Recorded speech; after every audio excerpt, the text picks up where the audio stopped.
नमस्कार दोस्तों, मैं प्रवीण कुमार आप सभी का स्वागत करता हूं रोजगार अवसर में, जहां हम लेकर के आते हैं आपके लिए प्रतिदिन रोजगार से जुड़े सभी अवसरों की पूरी जानकारी। सबसे पहले सबसे तेज दोस्तों, रिक्रूटमेंट की एक इम्पॉर्टेंट नोटिफिकेशन हाल फिलहाल में जारी की गई है। एनटीपीसी डिप्लोमा ट्रेनी की पोस्ट के लिए ये जारी की गई नोटिफिकेशन है और इस वीडियो में मैं आपको इस वैकेंसी की पूरी डिटेल्स बताऊंगा। साथ ही सिलेबस के लिए सर्च कर रहे कैंडिडेट्स को भी मैं कुछ इम्पॉर्टेंट इंस्ट्रक्शंस दूंगा, जिसके बाद वो इजीली सही डायरेक्शन में अपना काम कर पाएंगे।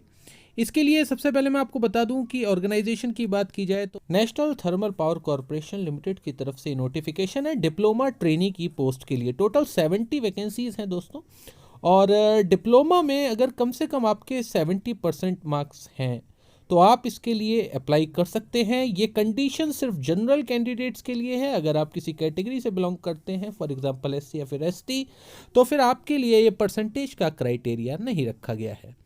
ब्रांचेस की बात करें तो mining and mine surveying engineering, electrical and electronics engineering, mechanical, production engineering, mine सर्वे, ये वो ट्रेड्स हैं जिसके कैंडिडेट्स इसके लिए अप्लाई कर सकते हैं।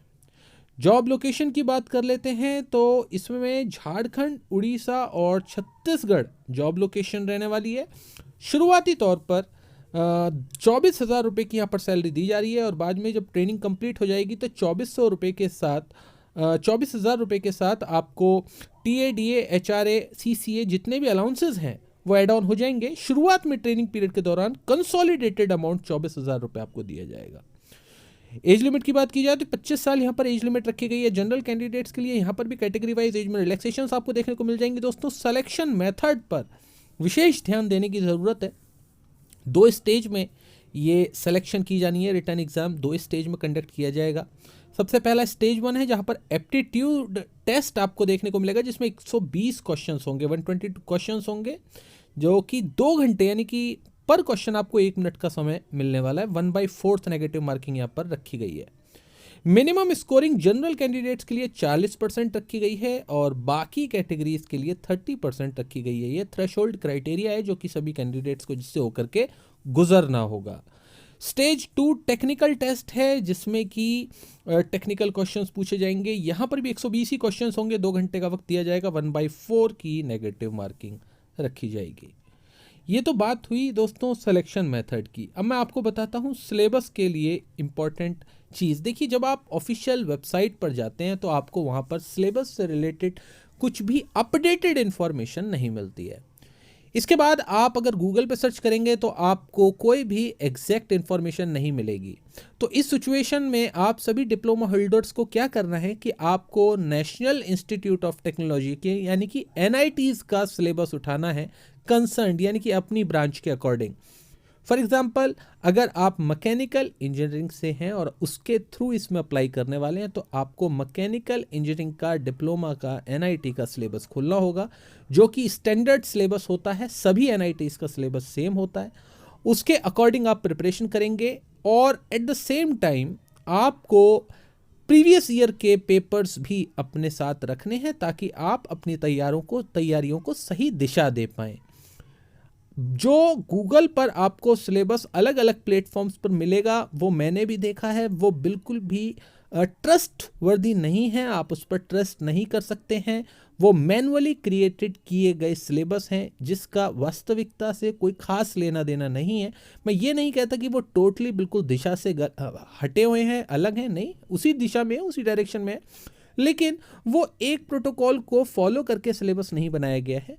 वो बिल्कुल जो भी उनको एग्ज़ाम में क्वेश्चंस नज़र आए बस उसके बेसिस पर उन्होंने बना दिया, जिसको कि आप 100% जिस पर यकीन नहीं कर सकते हैं। तो इसीलिए आप NITs का सिलेबस लीजिए और साथ में प्रीवियस ईयर पेपर्स रखिए और उसके बेसिस पर आप इसकी तैयारी कीजिए। एग्ज़ाम सेंटर्स की बात करें तो दोस्तों ऑल इंडिया में इसमें एग्ज़ाम सेंटर्स इसके रहने वाले हैं।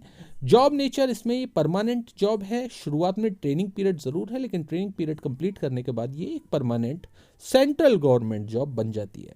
एक्सपीरियंस की कोई भी रिक्वायरमेंट नहीं रखी गई है। फ्रेशर कैंडिडेट्स इसमें अप्लाई कर सकते हैं। अदर स्टेट्स के कैंडिडेट्स का तो यहाँ पर कोई सवाल ही नहीं उठता। जब ये सेंट्रल गवर्नमेंट की जॉब है तो दोस्तों देश के आप किसी भी राज्य, किसी भी स्टेट में रह रहे हैं, आप इसके लिए अप्लाई कर सकते हैं। अपनी ही कैटेगरी में रहते हुए अप्लाई कर सकते हैं। तो इसीलिए कोई भी लोकेशन बार इस जॉब में नहीं है। 300 रुपये का दोस्तों आपको आवेदन शुल्क देना पड़ेगा इसमें अनरिजर्व्ड कैटेगरी में अगर हैं, और अगर आप किसी कैटेगरी से बिलोंग करते हैं तो कोई भी आवेदन शुल्क देने की आपको ज़रूरत नहीं है। ऑनलाइन माध्यम से दोस्तों आपको इसके लिए आवेदन करना है। 12 दिसंबर 2020 इसके लिए आवेदन करने की लास्ट डेट है। जॉब रेटिंग की बात करते हैं, मैं इसको दोस्तों 5 आउट ऑफ 5, बहुत ही रेयर जॉब्स को 5 आउट ऑफ 5 फुल मार्क्स देता हूँ, क्योंकि इसमें कुछ भी ऐसा नहीं है जिस पर आप पॉइंट आउट कर सकें कि इसमें इस जॉब में ये कमी है। ये पूरी तरीके से परफेक्ट जॉब है। नंबर ऑफ वैकेंसीज, बेशक आप कह सकते हैं कि हाँ, अगर हम देश की जनसंख्या को देखते हुए कहें तो ये वैकेंसीज काफ़ी कम है, लेकिन फिर भी ये उन जॉब नोटिफिकेशन से काफ़ी बेहतर है जहाँ पर 2 से 4, 3, 4, 5, बस 10 जॉब निकाल दी जाती हैं और नोटिफिकेशन जारी कर दिया जाता है। उस लिहाज से अगर आप देखें तो यहाँ पर 70 वैकेंसीज हैं, जो कि ठीक ठाक वैकेंसीज हैं। इंपॉर्टेंट लिंक्स दोस्तों मैंने यहाँ पर दे दी हैं, ऑफिशियल वेबसाइट, ऑफिशियल नोटिफिकेशन, और इसके लिए ऑनलाइन माध्यम से आवेदन करने का लिंक आपके सामने है। जब आप एग्ज़ाम सेंटर सेलेक्ट करेंगे तो वहाँ पर आपको अपनी लोकेशन को देखते हुए अपने सबसे नियरेस्ट सिटी को ही सेलेक्ट करना है। और ये बात ध्यान रखनी है आपको कि एक बार आवेदन कर देने के बाद उसमें कुछ भी अमेंडमेंट करने का ऑप्शन यहाँ पर आपको नहीं मिलने वाला है, इसलिए ज़रा ध्यान से आप इस ऑनलाइन एप्लीकेशन को भरें। मेरी तरफ से दोस्तों आप सभी को ऑल द बेस्ट इस जॉब के लिए।